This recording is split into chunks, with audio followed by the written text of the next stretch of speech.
On continue notre série ce matin, les aventures de l'Arche perdue. Lorsque j'ai commencé la série, je ne pensais pas qu'il y avait autant de matériel que ça. C'est vraiment impressionnant. Ce matin, c'est le volet l'Arche et la maison de prière.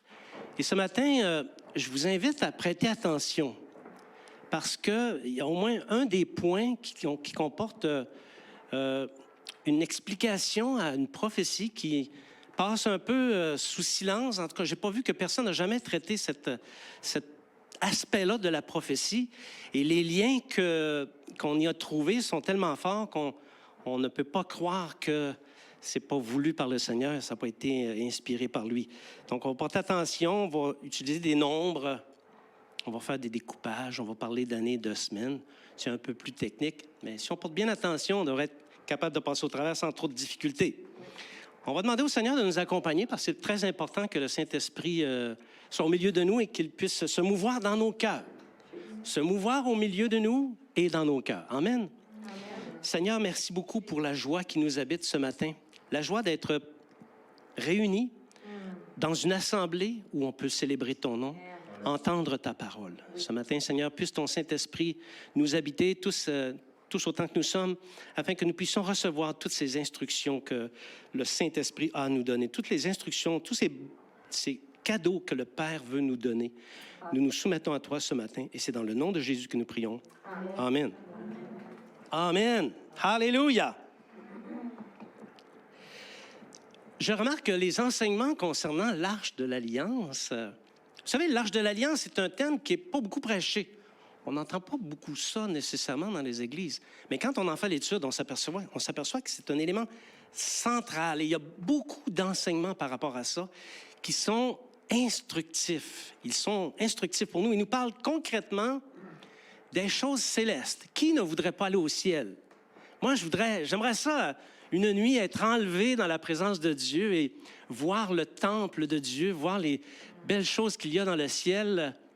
Mais quand on considère l'Arche sous tous ses angles, on est capable d'avoir cette perception des réalités célestes et de voir un peu comment le culte à l'Éternel est organisé dans le ciel. Parce que oui, il y a un culte à l'Éternel dans le ciel. On va voir ça tout à l'heure. Les instructions que ça nous donne, qui ressortent de ça, sont des instructions qui ne sont pas du lait spirituel. Je vous le dis, ce n'est pas du lait, c'est de la viande. Ce sont des aliments riches en nutriments spirituels pour ceux qui cherchent le Seigneur. Parce que vous savez, c'est bien beau être chrétien, mais il faut chercher le Seigneur. Il faut chercher le Seigneur à tous les jours. Si tu passes une journée sans chercher le Seigneur, tu as perdu une journée. Il faut chercher le Seigneur à tous les jours. Et ceux qui aiment le Seigneur vont s'approprier ces choses-là et vont grandir aussi. Et le Saint-Esprit va pouvoir les construire conséquemment. Ce sont des enseignements qui nous permettent de mettre en perspective les éléments qui constituent notre foi. Parce que notre foi repose sur quelque chose.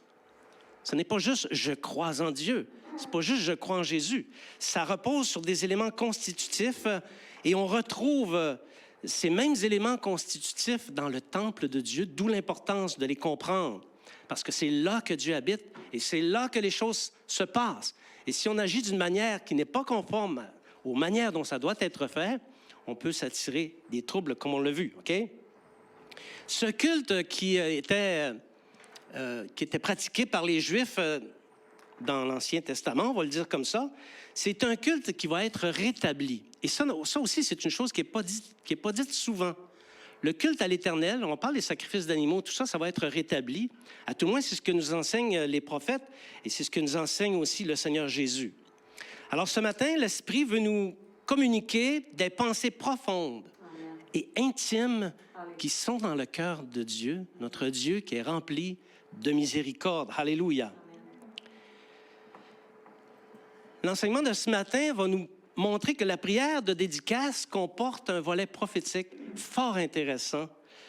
Et on peut se demander quel est cet élan prophétique qu'il y a dans la prière de dédicace. L'enseignement de ce matin nous communique l'importance de nous approprier la richesse de la prière de dédicace, mais adaptée aux enseignements du Seigneur Jésus et aux enseignements des apôtres. Comment peut-on y parvenir? Bien, ce sont les choses sur lesquelles on va s'entretenir ce matin. Alors toi, en qui le Seigneur Jésus habite, sois à l'écoute ce matin parce que le Saint-Esprit a des choses à dire. Je vais faire une brève rétrospective, mais pas jusqu'au début parce qu'il y en aurait trop, il y en aurait trop long à dire. De toute façon, vous seriez capable vous-même de faire cette rétrospective, mais on se souvient d'une chose, c'est que l'Arche de l'Alliance a fait un périple au pays des Philistins et elle a vraiment démontré sa puissance, on dirait en santé-sécurité, sa dangerosité. Elle a montré qu'elle pouvait être très dangereuse. Peuple de Dieu ou pas peuple de Dieu, elle peut être dangereuse. Elle a fait beaucoup de morts, elle a fait des plaies, elle a fait des choses pas très agréables. Et la semaine dernière, on s'est concentré sur le fait que l'Alliance, pas l'Alliance, mais l'Arche de l'Alliance a été déposée dans le temple de Salomon et la manière dont ça s'est passé. Et on a vu la prière de la dédicace, combien cette prière était fort inspirante. Et on va aller un peu plus loin là-dessus ce matin. On va commencer avec la prière de la dédicace et son volet prophétique. C'est ici là où peut-être il faut ouvrir un petit peu vos oreilles, OK? Donc, on se souvient de la prière qui a été faite par Salomon lors de l'inauguration du temple, était une puissante prière, une prière glorieuse. Je ne suis pas convaincu que je serais capable de faire ce genre de prière-là. Elle comportait un engagement, et ça c'est important à retenir, un engagement de la part de Dieu. Dieu s'est engagé dans cette prière de dédicace à l'endroit d'Israël, mais pas qu'à l'endroit d'Israël, aussi à l'endroit des nations. Amen. OK? Et ça, c'est une première en Israël. C'est la première fois que Dieu s'engage devant son peuple envers les nations. Et au sujet de l'engagement de Dieu envers la maison de prière, Jésus a dit ceci dans Marc chapitre 11, verset 17. Marc chapitre 11, verset 17. N'est-il pas écrit, « Ma maison sera appelée une maison de prière pour toutes les nations, mais vous, vous en faites une caverne de voleurs. » Jésus confirme l'intention du Père. Le temple, c'est une maison de prière pour toutes les nations. Que la maison de prière agisse pour le compte des autres nations, c'est un fait qui est indiscutable. On peut en parler, mais on ne peut pas discuter ça, OK? Jésus le rapporte, mais pas que Jésus, la prophétie également le rapporte, parce que David, bien avant Jésus, l'avait prédit dans 2 Chroniques, chapitre 22, verset 5, la deuxième partie. 2 Chroniques, chapitre 22, verset 5, la deuxième partie.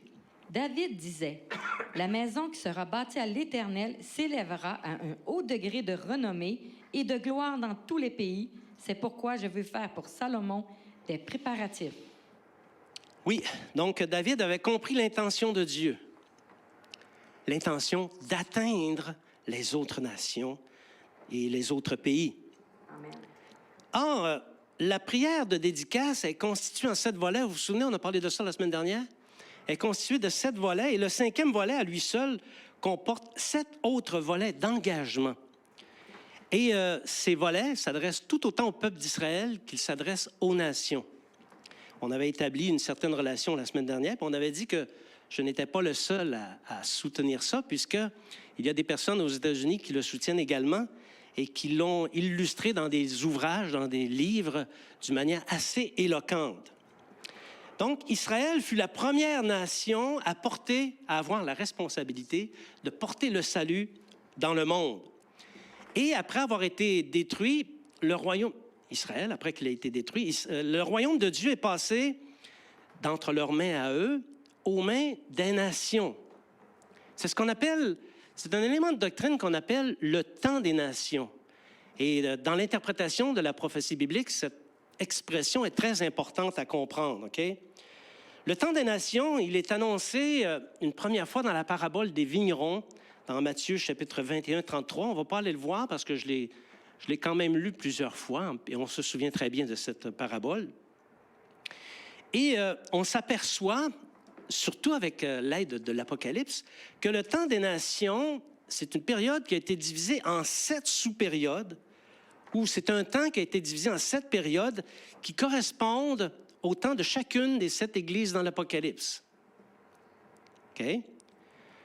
Alors, les 7 églises agissent dans 7 nations. C'est l'Église parmi les nations, OK? Et vous le savez, ça fait tellement de fois que je le dis, nous sommes actuellement sous le ministère de la nation de Philadelphie, qui est l'Amérique du Nord, OK? Et la dernière à paraître, vous la connaissez aussi, c'est celle de Laodicée. C'est celle qui a la plus mauvaise critique des 7. Donc, le temps des nations, c'est le temps des 7 églises. C'est pas très compliqué, on comprend ça. C'est le temps des 7 églises. Et pendant tout ce temps, pendant tout le temps où l'Église va agir, Jérusalem sera foulée aux pieds par la nation. C'est ça la prophétie. Okay? Luc chapitre 21, verset 24. Luc chapitre 21, verset 24. Jérusalem sera foulée aux pieds par les nations jusqu'à ce que les temps des nations soient accomplis.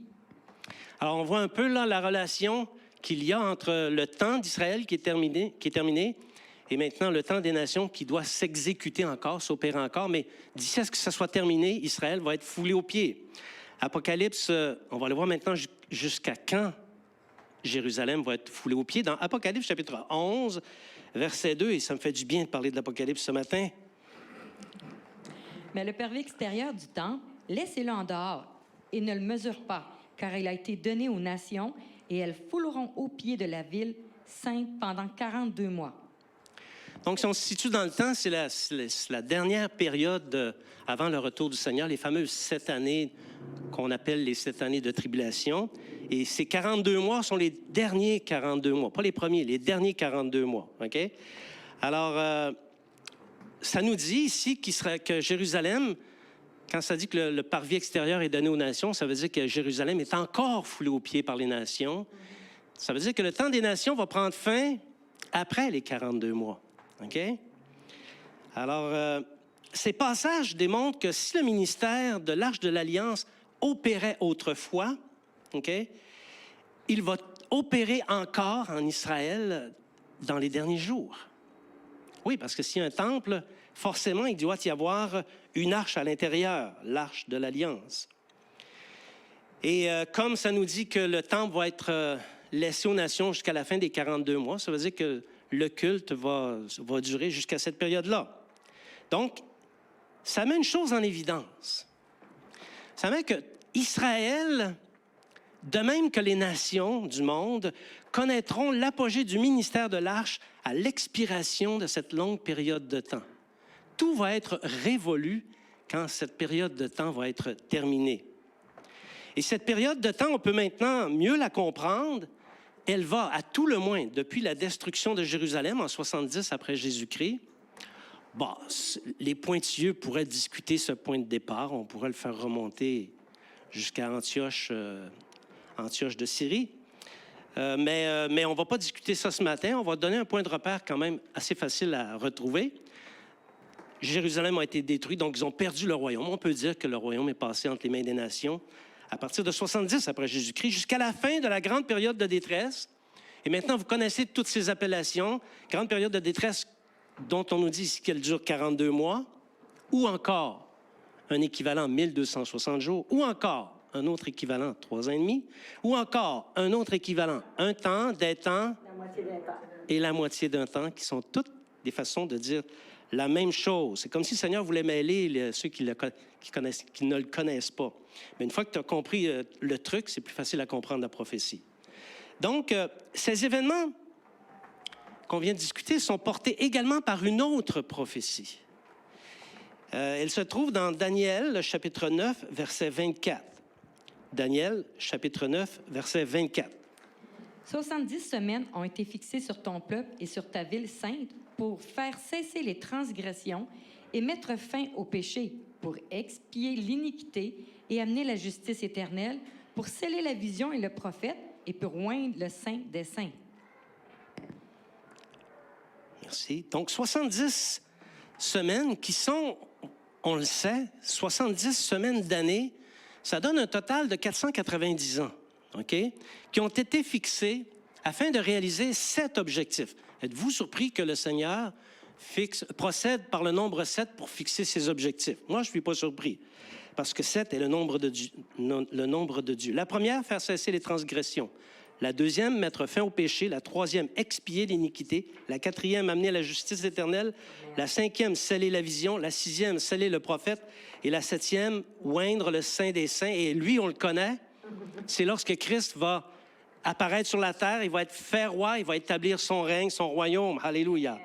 Donc, ce n'est qu'à la fin de cette longue période de brisement, parce que ces années sont des années de brisement pour Israël, c'est seulement qu'à la fin de cette période que Christ apparaîtra pour établir son règne. Amen. C'est ce que nous enseigne Daniel au chapitre 16 et au verset 6, 7. Daniel, chapitre 12, pardon. Chapitre 12, versets 6 à 7. Quand sera la fin de ces prodiges? Et j'entendis l'homme vêtu de lin qui se tenait au-dessus des eaux du fleuve. Il leva vers les cieux sa main droite et sa main gauche, et il jura par celui qui vit éternellement que ce sera dans un temps, des temps, la moitié d'un temps, et que toutes ces choses finiront quand la force du peuple saint sera entièrement brisée. Le peuple saint étant Israël, et vous reconnaissez maintenant un temps, des temps, la moitié des temps, qui correspond à 3 ans et demi. 3 ans et demi. 3 ans et demi. Un temps, des temps, la moitié d'un temps, c'est 3 ans et demi. 3 ans et demi, merci. Alors, Israël a terminé son mandat. Maintenant, c'est le temps des nations. Et lorsque tout ça va être terminé, les 490 années qui servent à briser la force du peuple saint vont être terminées et Christ va établir son règne. Pas trop compliqué? Assez facile à comprendre? Est-ce que vous trouvez qu'il est surprenant que la prière de dédicace comporte 49 éléments d'engagement de la part de Dieu qui appellent à la fidélité d'Israël, mais aussi qui appellent à la fidélité des nations? Parce que les nations qui ont la responsabilité de porter le salut doivent se montrer fidèles. Philadelphie doit se montrer fidèle. Parce que si elle peut avoir accès aux bénédictions à cause de sa fidélité, elle peut aussi avoir accès aux malédictions si elle est infidèle. C'est ça la prière, l'engagement de Dieu lors de la prière de la dédicace. Est-ce que c'est possible que Dieu ait utilisé cette prière pour mesurer la fidélité de son peuple de toutes les générations, autant Israël que les 7 nations jusqu'au jour de l'apparition de Jésus? Est-ce que c'est possible qu'il ait utilisé cette prière de dédicace à 49 éléments pour fixer les paramètres du jugement devant amener la justice dans le monde et qu'il ait fixé à 10 ans par élément de prière? 10 ans de temps, une période de 10 ans par élément de prière, ce qui donnerait 490 ans pour amener la justice éternelle. Est-ce que ça se pourrait que la prière de Salomon culmine, si c'est le cas, à un jubilé de décennie? Wow. Amen. Parce que le rétablissement du Seigneur Jésus correspond à la fête du jubilé. Les 490 ans, lorsqu'ils vont être terminés, ça va être une décennie de jubilé qui va être en avant. Vous vous souvenez qu'est-ce que c'est le jubilé? On voit ça dans Lévitique, chapitre 25, verset 10. Jubilé, c'est pas quand on est hyper content. OK? Oui, quand on est hyper content, on peut dire on jubile. Je jubile et je ris, hein, dit la chanson. Mais le jubilé, c'est avant toute chose, une fête juive, une fête d'une extrême importance en Israël. Donc, Lévitique, chapitre 25, verset 10. Et vous sanctifierez la 50e année, vous publierez la liberté dans le pays pour tous ses habitants. Ce sera pour vous le jubilé. Amen. Les esclaves étaient libérés. Amen. Le fardeau des dettes disparaissait. C'était comme une remise à zéro, un formatage complet de la société. Amen. Est-ce que c'est étonnant que Dieu fasse culminer le temps pour épurer le peuple d'Israël et les nations à 490 ans et qu'après on a une 50e année? Une décennie d'années qui parle du jubilé. Est-ce que c'est surprenant? Non, ce n'est pas surprenant. Ça fait partie des perfections de notre Dieu. La fin de ces choses fait converger la libération d'Israël et tous les peuples au dernier jour, exactement comme le Seigneur Jésus l'a annoncé. Et lorsque ce temps, ces 490 ans, vont être terminés, que le jubilé va commencer, en ce jour, Jésus apparaîtra au-dessus des nuées dans le ciel avec une grande gloire. Amen. C'est le dernier jour.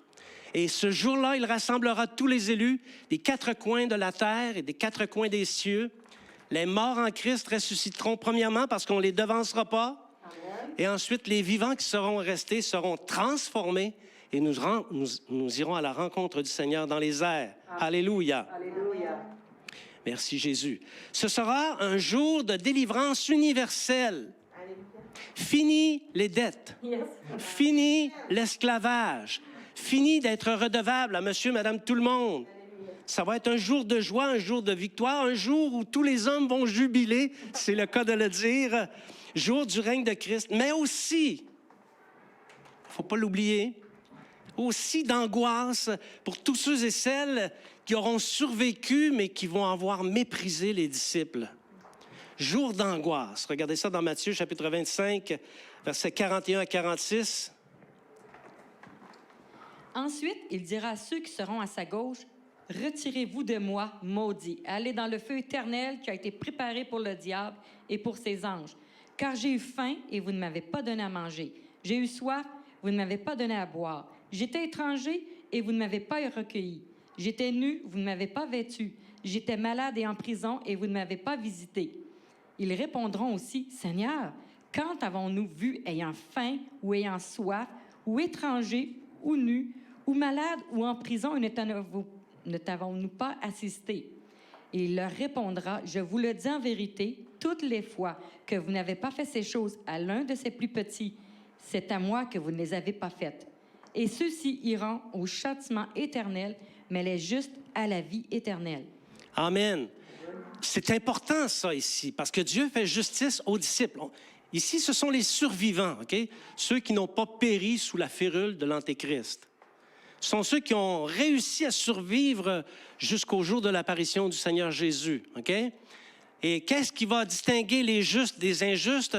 Ceux qui vont avoir fait miséricorde envers les disciples, qui, on se souvient, auront été persécutés pendant plus de 3 ans et demi, décret de perdition où l'Antéchrist va faire la guerre aux disciples et va les mettre à mort. Une multitude innombrable va mourir. Mais ceux qui, au travers de ça, auront fait miséricorde en donnant ne serait-ce qu'un verre d'eau, vont hériter pas nouveaux cieux, nouvelles terres, mais vont hériter du royaume de Dieu. Alléluia, lorsque Christ va s'installer. Donc, depuis le début de la grande détresse, c'est au milieu de la fameuse dernière semaine d'année, OK? Depuis le début de la grande détresse jusqu'à la purification du temple, parce que l'Antéchrist va souiller le temple, mais il va avoir un moment où il va être purifié, le temple. La Bible nous dit qu'il va y avoir 1150 jours. 1150 jours. Depuis le début de la grande détresse jusqu'à la fin de la grande détresse, il y a 1260 jours. Sauf que Daniel dit, « Heureux celui qui patientera et qui attendra jusqu'à 1335 jours. » Donc, depuis la fin de la grande détresse jusqu'à l'établissement du règne de Christ, il va y avoir encore 45 jours qui doivent s'écouler pour donner le compte de 1335. Donc, la grande détresse est terminée. Il reste encore 45 jours. De ces 45 jours-là, on sait qu'il y en a 30 qui sont fixés pour la grande noce dans le ciel. Alléluia. Grande noce de l'agneau. On va se réjouir dans la présence de Jésus dans le ciel et on va manger des mets succulents, moelleux, des vins qui vieillis, comment? Des vins clarifiés, des vins qui ont vieilli. Et on va se réjouir dans la présence de Dieu pendant 30 jours. Mais il reste encore 15 jours. Et ce 15 jours, je vous soumets que c'est le temps qui est nécessaire à Christ pour séparer les injustes des fidèles. Ça va prendre 15 jours au Seigneur pour accomplir le passage que Mimi vient de lire. Alléluia.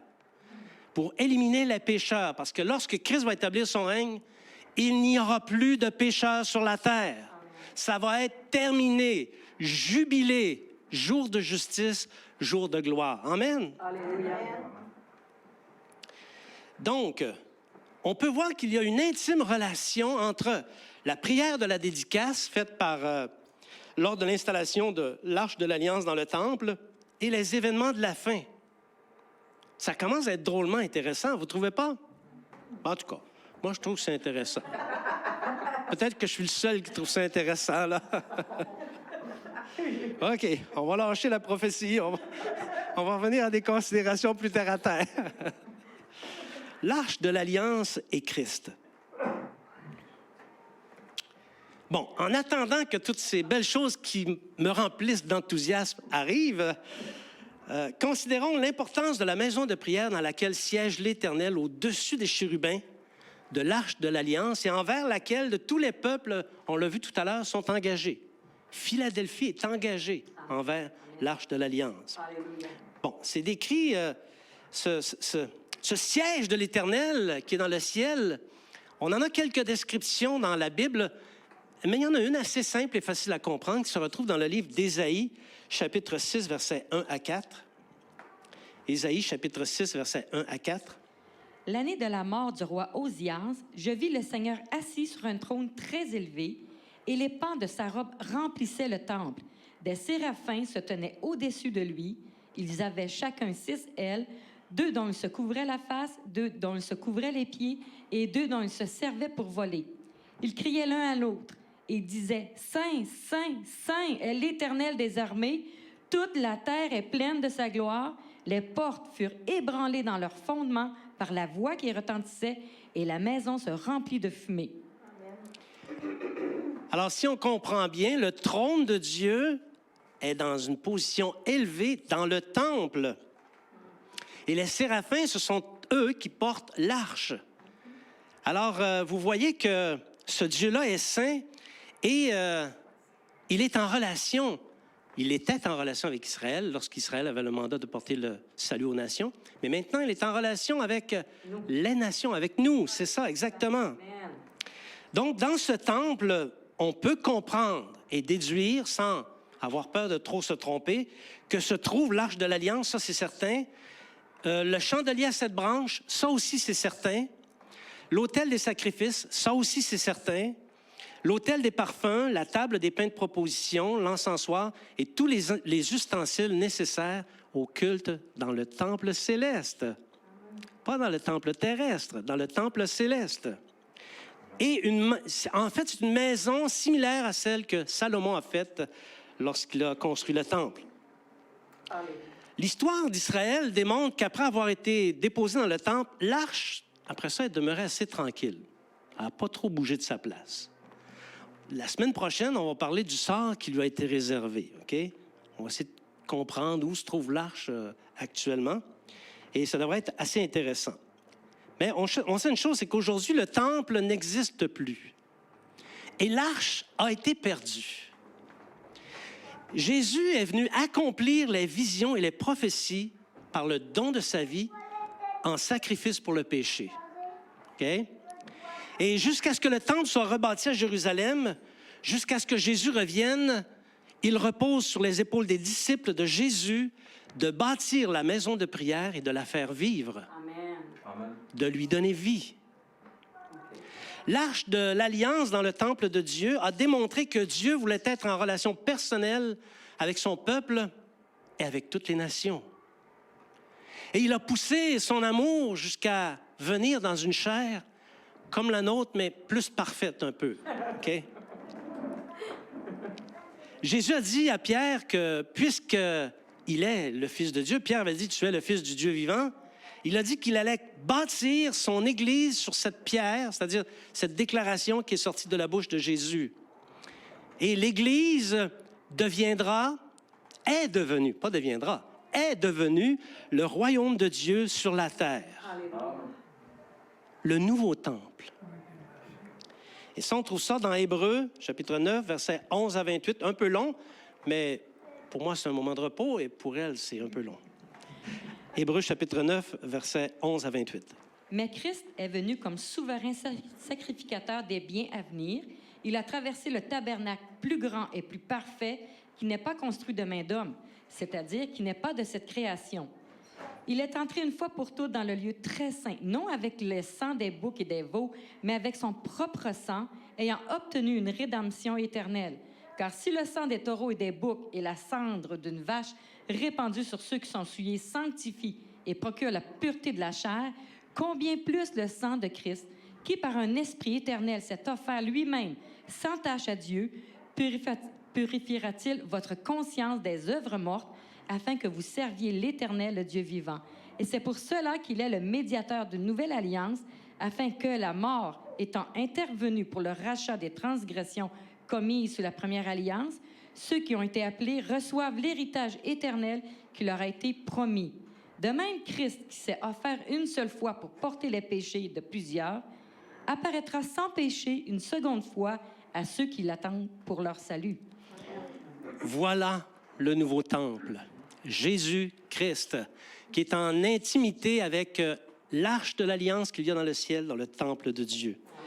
Par l'Église se construit la nouvelle maison de prière et l'assemblée des disciples, la réunion des saints, constitue le véritable sanctuaire de Dieu sur la terre. Le sanctuaire de Dieu, c'est nous, c'est toi, c'est moi, alléluia. Ne cherchez plus physiquement la maison de prière. Elle est devenue spirituelle. Dieu siège corporellement dans le cœur de tous ceux qu'il a choisis et rassemblés d'un même cœur. Christ y règne. Ça prouve que nous sommes le temple de Dieu. Alléluia. OK. Bon, j'ai réussi à me perdre. Le point suivant, une maison de prière. Jésus, c'est l'Emmanuel envoyé par Dieu. Et son nom évoque la réalité que l'Église est la nouvelle maison de prière. Le mot Emmanuel signifie Dieu avec nous. Il ne peut pas y avoir plus grande arche que ça. Quand Dieu est avec toi, quand Dieu est en nous, quand Dieu est au milieu de nous, il n'y a pas plus grande arche que ça. La nouvelle dynamique de la maison de prière est la suivante. Christ au centre du temple de Dieu. Il siège sur les chérubins dans l'arche dans les cieux et là, il intercède pour les disciples de l'Église qu'il est en train de construire. Ce n'est pas terminé encore. L'ouvrage n'est pas fini. Christ marche au milieu des 7 chandeliers, nous dit l'Apocalypse, qui sont les 7 églises. Donc, Christ marche au milieu des églises. L'Église se réunit par l'Esprit de grâce. Si le Saint-Esprit n'était pas en nous, on ne serait pas ici ce matin, on serait ailleurs. On ferait d'autres choses. C'est par l'Esprit de grâce qu'on se réunit. Alléluia. L'Assemblée entre dans la communion avec Christ. Nous sommes présentement en communion avec Christ. Sur l'arche de l'Alliance céleste, dans son temple, l'Assemblée est en communion avec le temple. Croyez-vous ça? Nous sommes en communion avec Dieu dans son temple, en communion, en intimité avec le temple qui est en haut. C'est la raison pour laquelle il est dit dans 1 Corinthiens chapitre 3, versets 16 à 17, 1 Corinthiens, chapitre 3, versets 16 à 17, c'est encore plus clair que si moi je le disais. On va laisser Paul nous le dire. Ne savez-vous pas que vous êtes le temple de Dieu et que l'Esprit de Dieu habite en vous? Si quelqu'un détruit le temple de Dieu, Dieu le détruira, car le temple de Dieu est saint et c'est ce que vous êtes.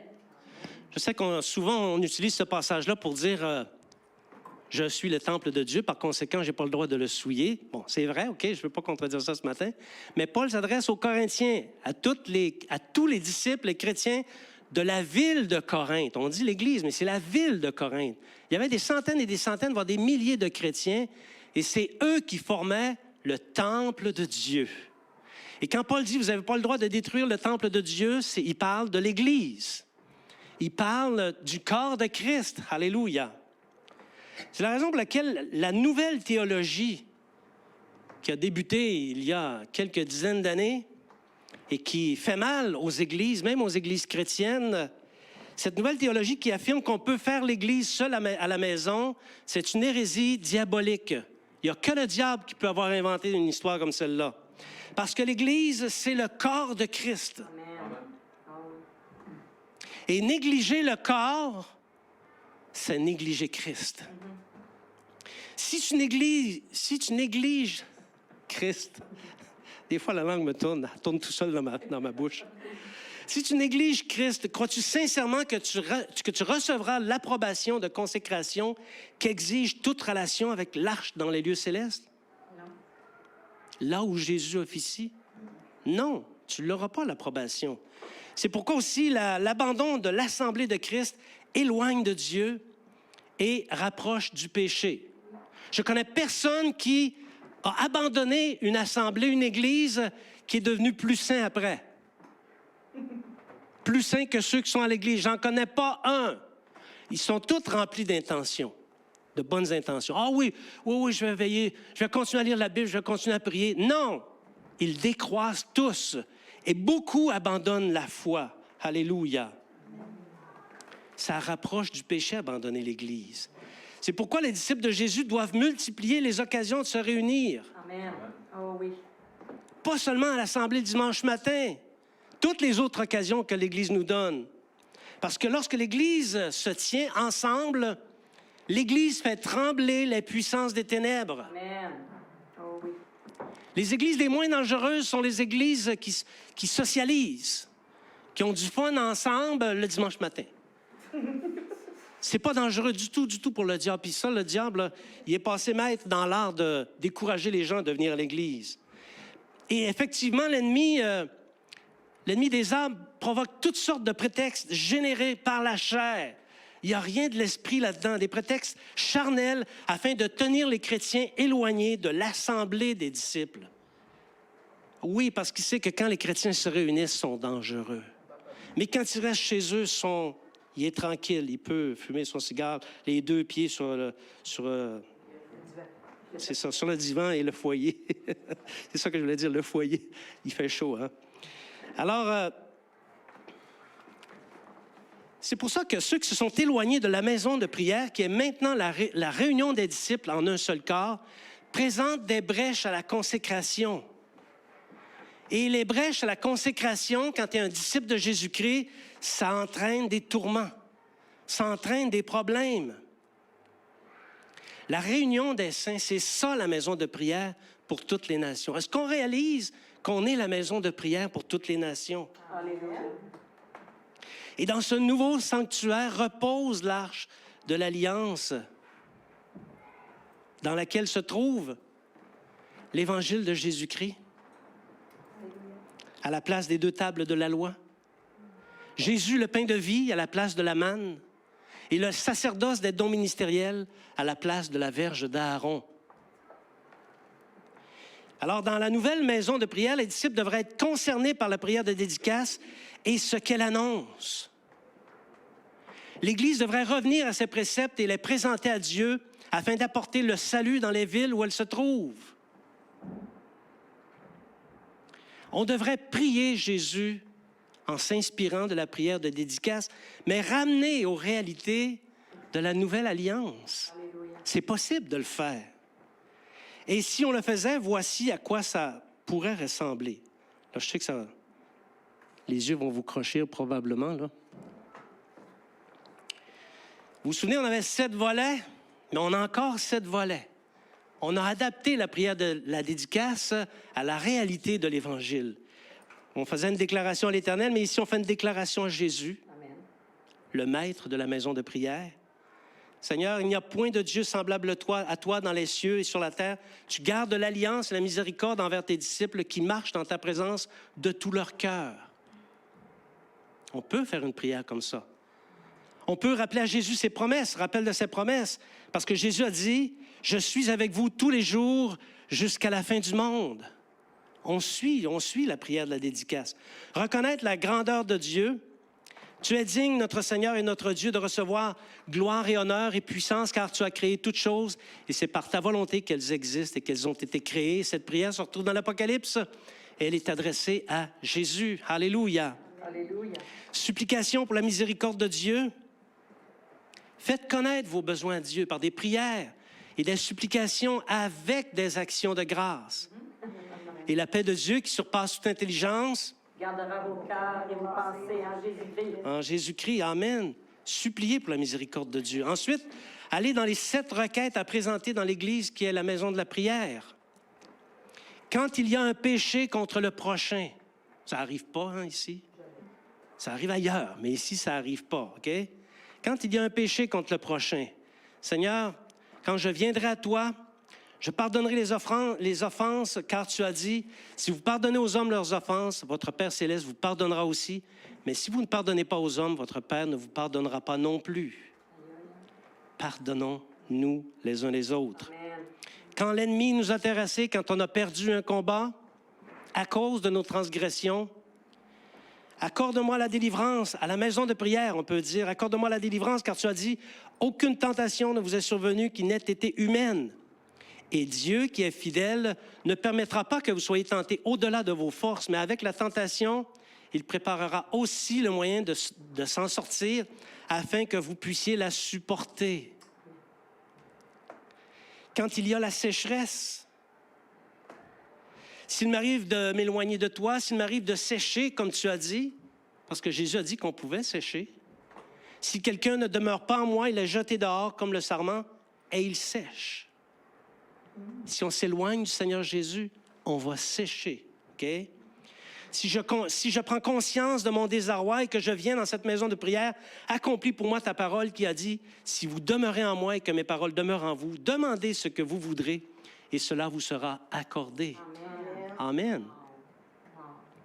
Quand les fléaux de Dieu frappent le pays, quand des fléaux m'atteindront, quand mon pays sera frappé durement par tes fléaux, comme c'est le cas actuellement, alors agis comme tu as enseigné en disant, confessez donc vos péchés les uns aux autres et priez les uns pour les autres afin que vous soyez guéris. La prière fervente du juste a une grande efficace. Je prierai aussi pour mon gouvernement, comme tu as dit. Avant toute chose, faites des prières, des supplications, des requêtes, des actions de grâce pour tous les hommes, pour les rois et pour tous ceux qui sont élevés en dignité, afin que nous menions une vie paisible et tranquille en toute piété et honnêteté. Cela est bon et agréable devant notre Dieu.